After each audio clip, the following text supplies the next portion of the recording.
Hello and welcome to the Hardy Brain, the show that takes athletic, introverted entrepreneurs and leaders and transforms them into ironclad brain performers. I'm your host, Dr. David Hardy.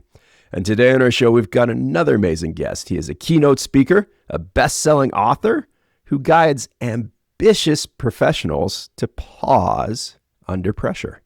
Not to slow ambition, but to sharpen it.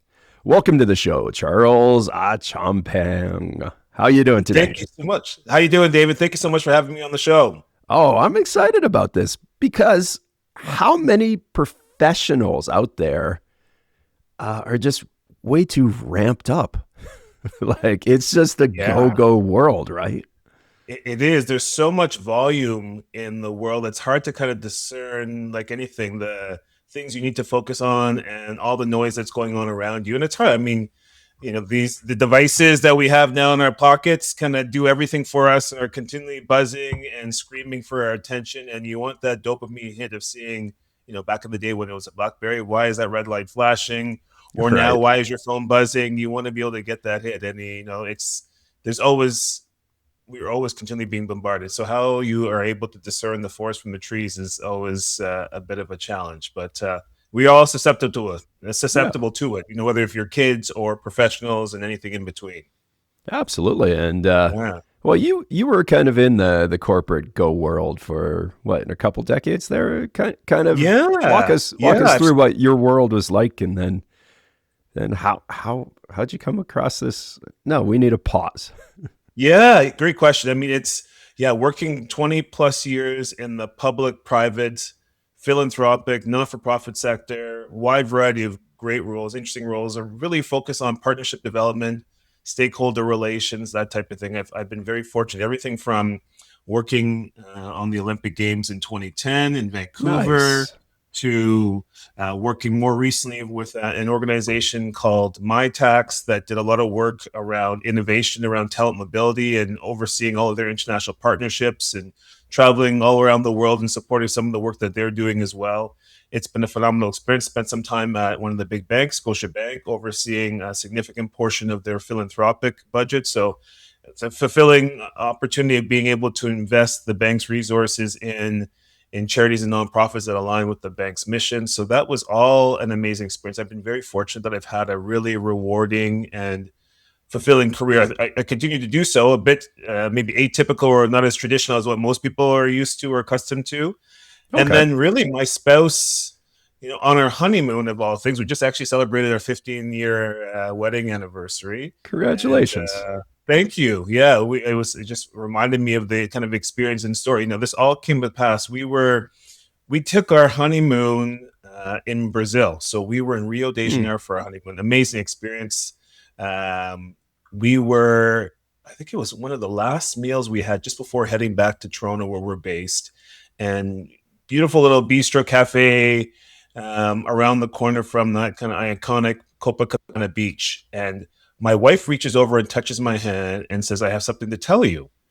And I'm thinking to myself, oh my, what is going on here? Why are you so ominous about the fact that you're saying, like, is this, did you forget your wallet? Did we lose something? Are we wrapping this up? But the ink is barely dry on our wedding certificate. So it sounds like, these things aren't going well. And she just looks at me and says, I want to take our future kids on a trip around the world. And of course, I'm looking at it like, see, we just got married. Like, what future kids? We haven't even talked about how many kids and when. And we've just bought a house with a massive mortgage. We've just started our careers. All these justs, right? But she goes, "No, I want to do this." And so I thought, okay. I mean, I guess I'll humor you, but like, listen, this is not something that we're going to be doing anytime soon. But my wife is continually playing chess while I'm playing checkers, right? As the saying goes, and Right. so many more steps ahead of me. And so we set aside a little fund to kind of squirrel away, a bit of money over time. And, over the course of about 13 years, we had earned enough or at least saved enough points and money and did a whole bunch of different things to be able to generate a bit of additional income to be able to take our kids on an absolutely phenomenal trip around the world. Yeah, it was 8 countries, four Hmm. continents in just under a year. We've kind Wow. of, yeah, amazing. It sounds, it was actually better than it sounds, and it's we've kind of shot ourselves in the foot with future vacations because our kids' expectations are like here. Meanwhile, what we can typically do is like here. So it's difficult to tell them we're going to go see grandma and grandpa out west or my parents out east when you've just been to Albania last year swimming in the Adriatic Sea. So Yeah, first world well, problems, good. but yeah. Well, walk us through kind of that before stage. Like, how many kids? How old are they? Yeah. Yeah, the before stage. I mean, it all kind of blends into one. So I've got two girls, ages 9 and 12. Okay. Um, very like anybody who's got kids, very different personalities. My eldest is much more academic and studious, unlike me, and more like my wife. And my youngest is a bit more of a wild child, I'll say. She's very outgoing, kind of in your face. Sees a group of people, wants to interact and engage with them. That's kind of the personality. She is very much an extrovert. But I mean, like anybody else, kind of doing the Monday to Friday 9 to 5, working in a wide variety of different roles. Never felt, burnt out. I wouldn't say is the way I would describe the situation, but you kind of feel like you're on this hamster wheel of wash, rinse, repeat. And if you're Right. grateful for what you have, you are, I'm very fortunate for the privilege I have as well, living in a very safe place, community, roof over my head, all these things I'm very grateful for. But then, you get to a point where someone said, "Are you not going through this midlife crisis?" I wouldn't call it a midlife crisis. I'd probably call it a midlife clarifier, right? Just to kind of say, like, There you go. Yeah. as you enter Yeah. the second half of your life, you start kind of questioning what are the things that you want to focus on, what do you want to look at, and yeah, for me, it was just realizing that my kids continually, of course, are getting older and more mature, wanting to spend more time with their friends. And I wanted to just make sure that we were kind of two ships passing in the night. I'd be going to work early in the morning, coming back late. I really didn't know the names of their friends and what they were engaged in. Um, I was kind of disconnected. As much as I was there physically attending their events, I don't think I was there emotionally or mentally. I was always thinking about whatever the next thing is. What do I need to do a Right. couple months time, or like, oh, what are we doing for our vacation? It was always kind of the future, right? As opposed to taking into consideration the opportunity and the things that were around me. So I would say that's really what life looked like before. It was a great life, very comfortable life, but Yeah, you kind and of like throw questions. What does that look the like? Yeah. first thing you mentioned, I'm like, when you said 9 and 12, I'm like, perfect age to Yeah. take the kids out and do Yeah. something. Like, I'm sure your oldest didn't maybe think so. She's like, well, I know I got to get Cool. good grades, and then like so many other people are like listening to this and going, a year off when my career is finally comfortable. Yeah. Yeah. Yeah. Yeah. Yeah. And Yeah. like they are in that grind, and they probably haven't, a lot of people probably haven't realized that, oh yeah, it is way too comfortable slash redundant, that Yeah. there is more to this. And It's very true. It is. I think about my daughter. You mentioned earlier around the fact that when we told her that we were going on this trip, I had envisioned, kind of confetti falling from the sky and rainbows and unicorns and balloons. But this was the year that we took our trip was the year she was graduating from her elementary school. And so you have to understand that these are the kids that she's been with since, kindergarten, and they've all moved up subsequent grades. And so the fact that she was going to be missing out on this, she was very upset and devastated by this. And I don't think I really kind of took into consideration or had a lot of empathy for the preteen angst of missing these things. For me, I'm like, we right. graduated from diapers and nursery school and kindergarten. Like, this is just another, like, there's going to be other things that, I mean, come on, this is not, can't be that important. But it is to her. But, and that's the thing I underplayed. Hmm. I think about what you said earlier around the fact that it's the hamster. It's not necessarily, it's not even, I think for me, it was just the idea of betting on myself. I get a lot more excitement and enthusiasm when I'm able to build something or create something, or I'm given a Yes. blank Yeah. canvas to develop something. And then when you're coasting, that's where I kind of get bored. I'm like, okay, what else can I do? What else can I break? What else can I create from scratch? Trust me, that feeling of sinking and swimming when you're, sinking and you're kind of trying to tread water is, a debilitating feeling. But when you start to realize, like, you take a deep breath and you realize it's going to be okay, and that there's going to be another opportunity, and that you'll figure things out because you've gotten this far. When you look at your own evidence of excellence about what you've been able to accomplish, you realize, I'm like, okay, I've done big things in my life, right? And so we all tend to think of success very linearly, but the excitement is when you zig and you zag, in my mind. So, yeah. Yeah, but too, like a lot of couples don't want that. Yes. Yes. And a boss of a business sure doesn't. It's like, Yeah. Yeah. yeah, well, no, we want to continue on with our projections here. We only Yes. sig when we need to. Yes. Yes. Very, very true. But I think that there is a silent cohort out there that is actually salivating around change. You Yes. know, the thing I enjoy most is there's a gentleman down the street from our house here. He was one of the kind of pioneers of our neighborhood. He's just recently, unfortunately, passed away. He lived a great life in his mid 90s, but I enjoyed speaking to him and just putting things in perspective about what was important to him when he looks back on his life. If you really want to know what's important, in life, go to the old age home and speak to those people who've lived their life and just listen to them about the things. I don't want to make this somber by saying what their regrets are, but just the things that they realized were kind of immaterial to the whole experience of life, right? And Right. promotions are important, money is important, all these things are important, but this insatiable demand for more, at some point you realize that there beyond the mountain is only more mountains, right? And so it's not being able to, I'm not questioning people saying no, or I'm not questioning people wanting to have more, but then you just realize how unfulfilled most people are because of this need for more, and that you never really kind of scratch that itch. And yes, corporation organizations are, I mean, we're all built to get more, to be able to make more the next quarter, et cetera, et cetera. But you make your contribution, you get, it's like a relay. You get, from your point to the next person, pass it on, and you go figure out what you want to do next. If you want to continue on with the race, fair enough, but let's not poo-poo, or let's not or walk away from those people who want to run their portion of the race and then move on to something else. Yeah, I Oh, think it's I agree with you absolutely, yeah. and yeah, you've dropped so many great pieces of gold here, little nuggets of gold, like a midlife clarifier, and that, yeah, people want change, but basically, people want change that they like. Yes. Like change happens regardless, and you Yes. kind of mentioned that middle life uh, doldrum that happens, Yeah. and people are changing, and spouses and Yes. the relationship between a person and their children change, Yes. and usually kind of in the wrong way because we're doing the same things over and over. Like, kind of explain this year-long trip. Mm, And we know your spouse changed. We know your kids definitely changed. Like, what a mm, what a great time. You're talking about this all the time, so we know you changed.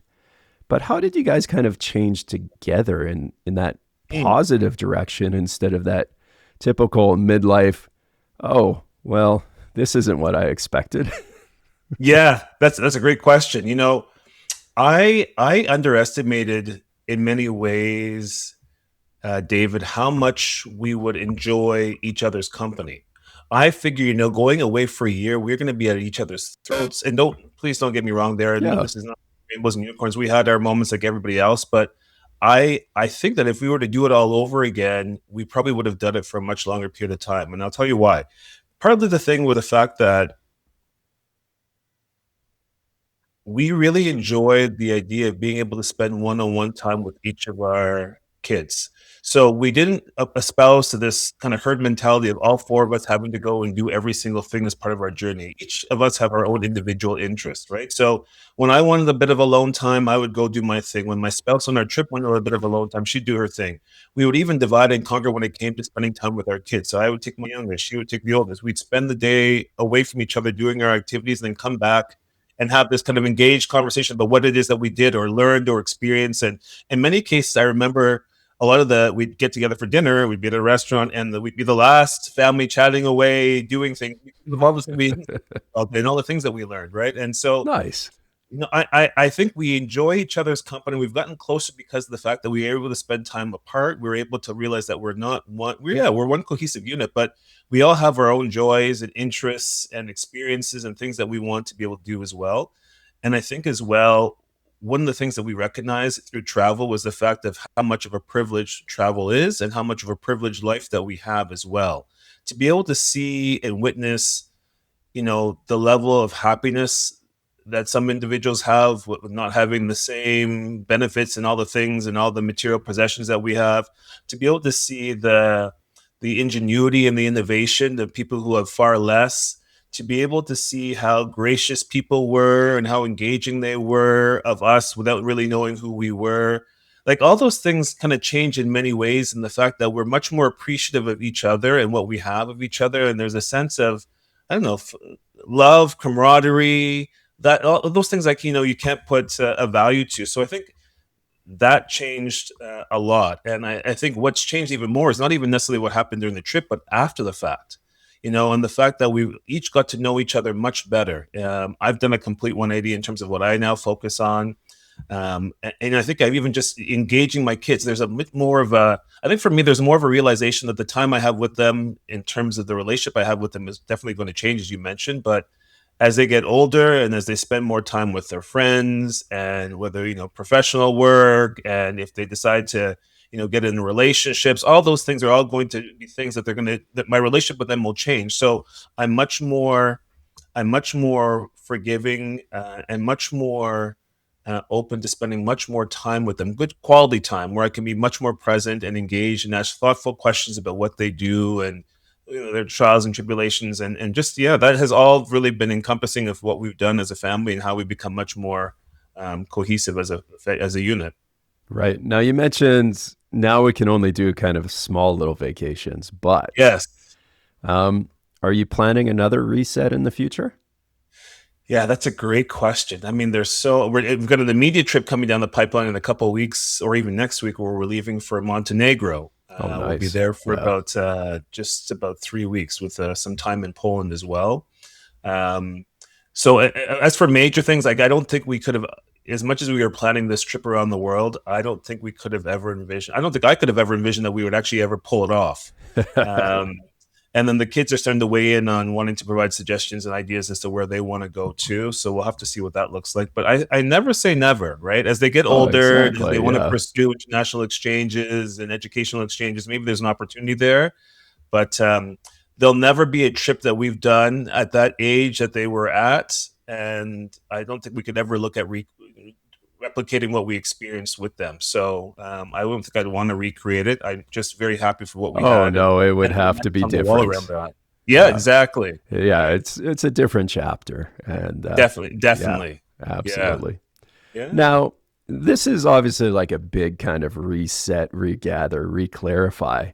Hmm. Um, but you mentioned like for professionals to pause under pressure. Mm. Like a lot of them aren't going to take a huge reset. Maybe if something kind of happens in their life and they're like, yeah, it's time to step away from this and reevaluate and Hmm. get back to myself and find out who that is. But what about during the regular grind here? Yeah. Is that yeah, in travel, you learn to like look out of a train window and be just in awe and Yes. things. Like it's an amazing experience. But Yeah. how do people like put that into perspective when oh geez, this deadline's coming, or Yes. wow, this project's not going the right way. We're bleeding here. What do we do? Yeah, and I think when people hear about pausing, they often, it's like a continuum, like many things, and people immediately think to the sabbatical or the trip around the world or the time in Bali, like the extreme end of that continuum of this concept of pausing. Whereas you need to look at identifying, if you want to make it something that's much more part and parcel of who you are and a regular part of your life, then you need to look at how you identify weaving in these kind of pragmatic pauses into your day so that you stop living on empty and start living more fully.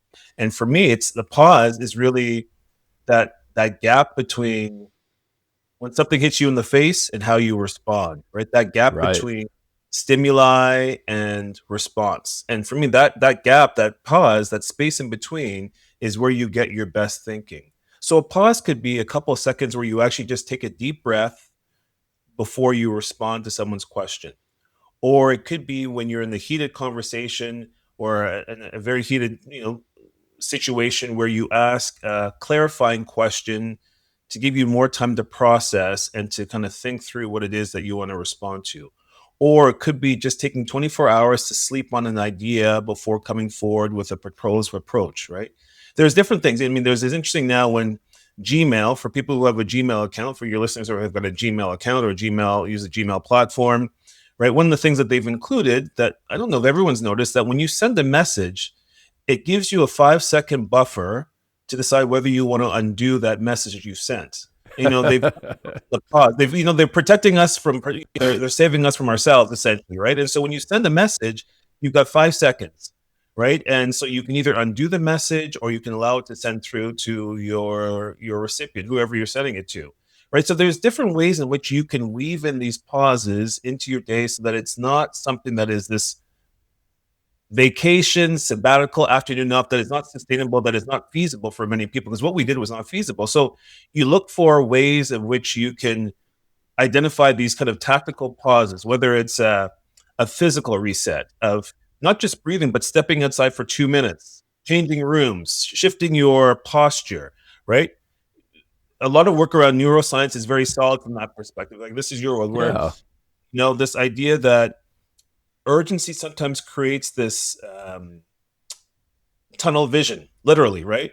Your field vision narrows, and movement and environment, when you're able to change or break away from that for 120 seconds, that reset costs you nothing, but it can completely change your approach that you want to take, right? Or if it's just even being able to get like a second opinion on everything. So instead of deciding everything alone under pressure, set a rule. Any decision made in the moment gets a 30-minute walk before it's final. Or talk to one person you trust about getting their thinking before you decide on their approach. You're not asking anybody for permission, but you're just kind of externally processing and externalizing your thinking. And that kind of act of explaining your logic to someone else kind of surfaces maybe gaps that you didn't see alone, right? Yeah. And you also change your mind just by articulating your point of view and hearing someone else's perspective. So these are the ways that you can kind of weave this into your own professional life, so that it becomes much more normal and becomes much more part and parcel of who you are as an individual or a professional. Now, you got some amazing feedback, and I kind of go to like some conferences and talks I've been to where I'm like, this is great stuff. And then Monday it's like, oh, back to normal. Right. Like motivation is good, but at the same time, take homes, I think, are better.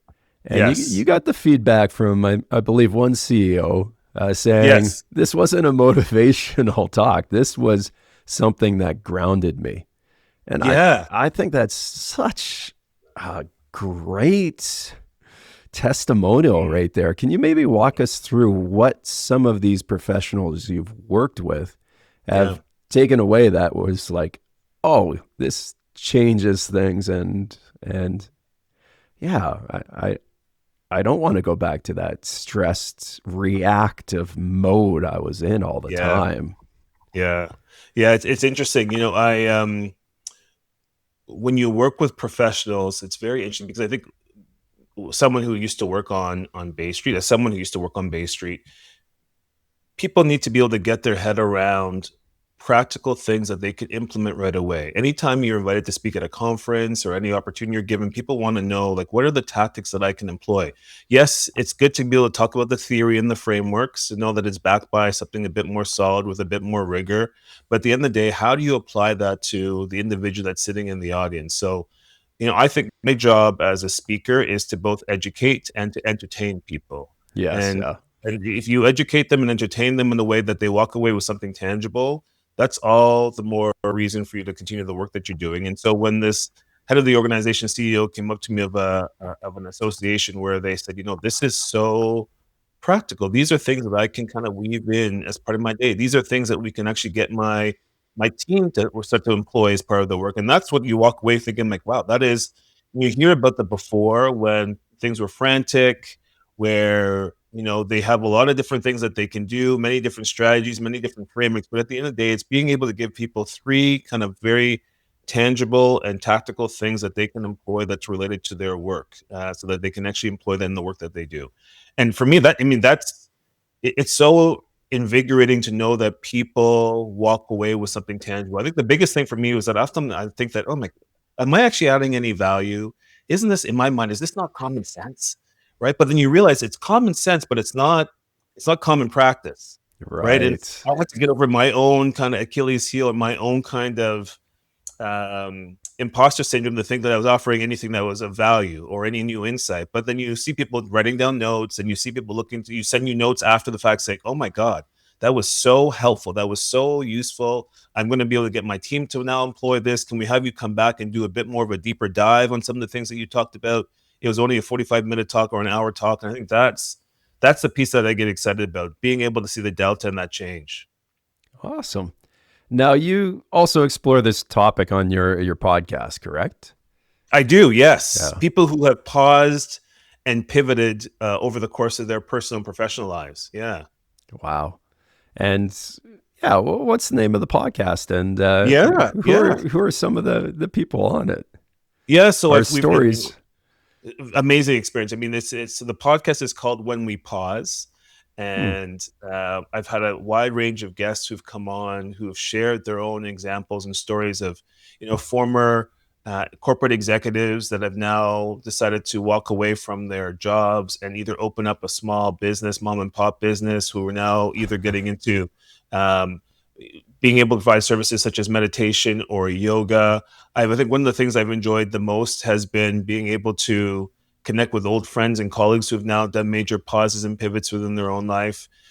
Someone who was a teacher out west in Canada who has now moved to the Caribbean and teaching yoga, something that she would never ever think. She was a former teacher and now teaching yoga, something that she would never envision or think about doing, or meditation from that perspective.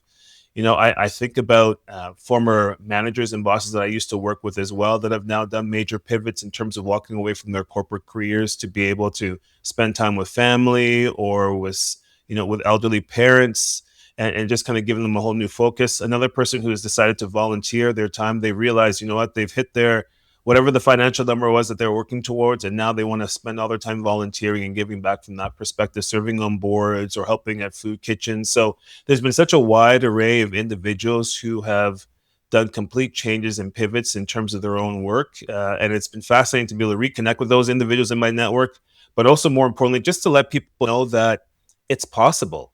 Like, again, this idea that you have to stay in this particular lane or a lane, and that you can't, and even, the fact that these people who've done pivots have realized that if they want to change and go back, they can do that they don't need someone else's permission to be able to do that. And so being okay with the fact that of being able to zig and zag. But I think the most interesting part for me has been the fact that it's very difficult for them to, I think, define what they do, right? It's easy to be able to put someone in the box to say that I work with company X and I do Y. And then everyone's like, okay, I can understand what that is. I can put you in the box. But when you now become an entrepreneur or a solopreneur and you're doing something completely different, and you're at a cocktail event or a function and you need to be able to describe, what it is you do, it can be a bit challenging. And the fact also, because when you had that corporate hat on, it was very easy to enter some of those rooms and have those Yes. Yeah. conversations and attend those conferences. And now that you're quote unquote a solopreneur or entrepreneur, you don't have a company that validates the work that you do. So it can be very difficult to validate yourself and to have others validate you to enter those rooms as well. So I think it's been interesting to hear their perspective from that